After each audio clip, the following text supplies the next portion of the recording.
2025년이 시작하자마자 연금 계좌를 포함한 절세 계좌 세제 개편 정책이 솔직히 무서울 정도로 빠르게 시작되고 있습니다. 오늘은 투자자 입장에서 이 정책들이 어떤 의미인지, 그리고 어떻게 대응해야 할지 한번 고민해 보겠습니다. 안녕하세요. 금융자산 10억이 목표인 우아한 짠테크TV의 웃짠입니다. 오늘도 투자에 도움이 되는 정보를 지금 얻어가세요. 좋아요와 구독, 따뜻한 댓글은 항상 저를 행복하게 합니다. 정책의 핵심은 딱 두 가지 변화입니다.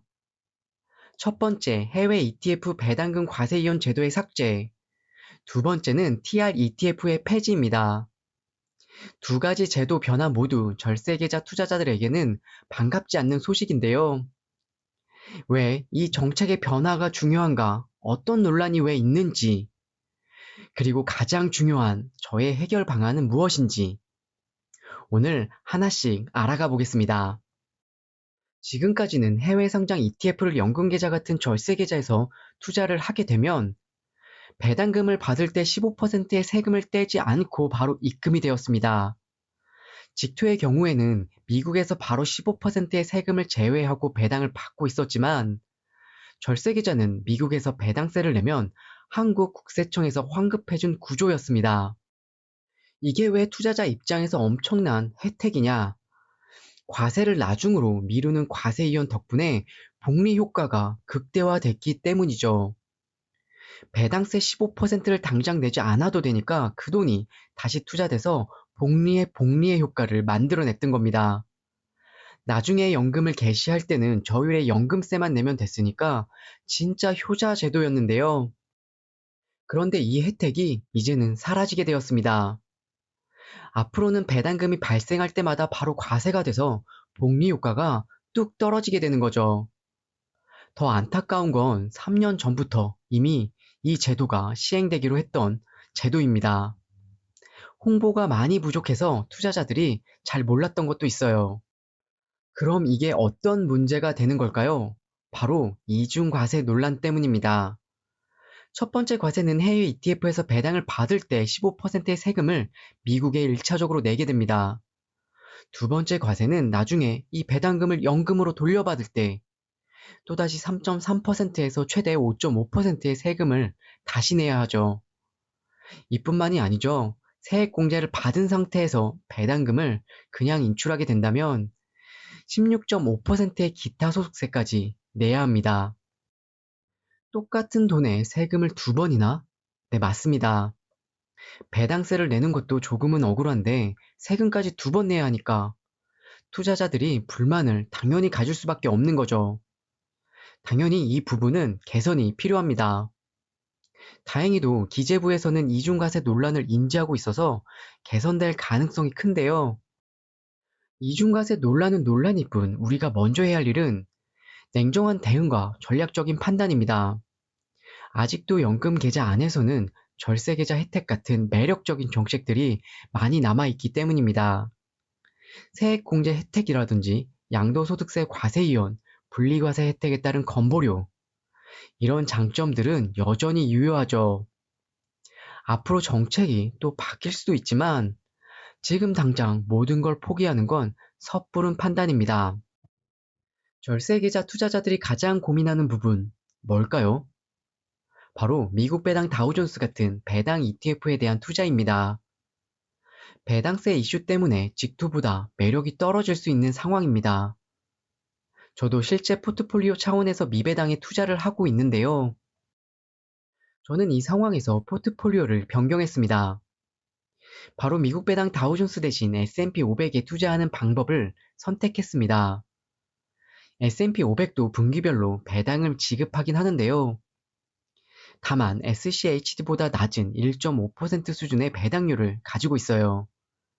물론 이 또한 영향을 받겠지만 이 정책에서는 미배당보다는 영향을 조금은 덜 받겠죠. 10년간 데이터를 보면 S&P 500은 249.1% 상승, SCHD는 185.5% 상승을 했습니다. 배당금을 재투자하더라도 S&P 500의 수익이 64%나 더 높았죠. 배당세를 고려하지 않은 수치인데요. 실제 배당세를 반영하게 됐을 때는 수익률의 차이는 더 커질 수밖에 없겠죠. 이번 정책에서는 배당률이 낮고 수익률이 더 높으면서 SCHD와 동등한 수준의 안정적인 ETF에 투자하는 것이 저는 더 유리하다고 판단을 했습니다. 그럼 배당금에 해당하는 현금 흐름은 어떻게 해결할 거야? 라는 궁금증이 당연히 생기죠. 두 번째 해결책은 연금 계좌를 두 개로 나누어 운영하는 것입니다. 첫 번째 계좌는 세액공제를 받은 계좌로 연금 수령용으로, 두 번째 계좌는 세액공제를 받지 않는 계좌로 현금 흐름 창출용입니다. 연금을 받을 때 1,500만 원까지는 저율과세 혜택이 적용되죠. 두 번째 계좌에서는 원금까지 세금 없이 배당을 받을 수 있었던 기존 방식에서 이제는 15%의 세금을 부과되는 방식으로 변경이 되었습니다. 이제는 배당을 받는 대신에 필요할 때마다 S&P 500을 주식을 일부 매도하는 자가 배당 방식을 저는 선택했습니다. 자가 배당을 하면 결국 보유 주식 수가 줄어드는 거 아닌가요? 이 질문을 가장 많이 받는데요. 저는 조금 다른 관점에서 보기로 했습니다. 예를 들어 현금 흐름을 위해서 S&P 500 주식을 100주 매도한다고 가정해 볼게요. 하지만 시간이 지나면서 S&P 500 주가 또한 상승하게 되죠. 처음에는 100주를 팔아야 하지만 50주, 20주, 10주로 점점 줄어들게 됩니다.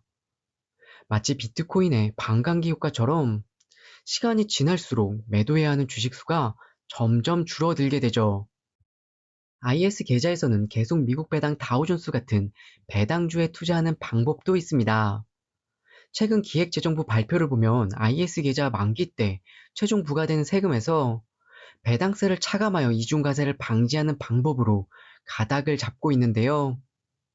물론 배당금을 재투자할 때 배당세가 빠진 금액으로 투자하게 되니까 그만큼 복리 효과는 줄어들 수가 있습니다. 하지만 IS 계좌의 한도는 2천만 원이라는 점을 고려하게 됐을 때 그 차이가 크지 않을 거라고 저는 생각해요. 오늘의 결론. 연금 계좌처럼 장기간 운영해야 하는 계좌에서는 배당률이 낮고 장기적으로 높은 수익을 기대할 수 있는 S&P 500이나 나스닥 ETF의 투자를, IS 계좌처럼 이중과세 환급이 가능한 계좌는 미국 배당 다우존스 ETF에 투자하는 하이브리드 전략을 저는 고민했습니다. 현재 세제 개편 결과를 보면 이 전략이 저는 가장 현실적인 대안이라고 생각합니다. 여러분 생각은 어떠신지 궁금한데요. 댓글로 공유해주세요. 그럼 절세 계좌 안에서 한국판 S&P 500이나 나스닥 100, 미국 배당 다우존스 중 어떤 것을 선택해야 할지 고민이 되신다면 이 영상을 꼭 참고해보세요. 수익률과 수수료, 총 자산까지 모두 꼼꼼하게 분석해서 순위를 매겨두었습니다. 구독자님의 선택의 고민을 확실히 줄여드리겠습니다. 최근 이슈가 되었던 절세 계좌에서 이중과세 논란에 대해 오늘 제 생각을 나눠봤는데요. 연금 계좌의 신뢰도가 흔들림에도 불구하고 저는 여전히 연금 계좌를 꾸준히 활용하기로 결정했습니다. 오늘의 내용이 도움이 되셨다면 좋아요와 구독 눌러주세요. 그리고 여러분의 따뜻한 댓글은 저에게 큰 힘이 됩니다. 오늘도 시청해주셔서 정말 감사합니다.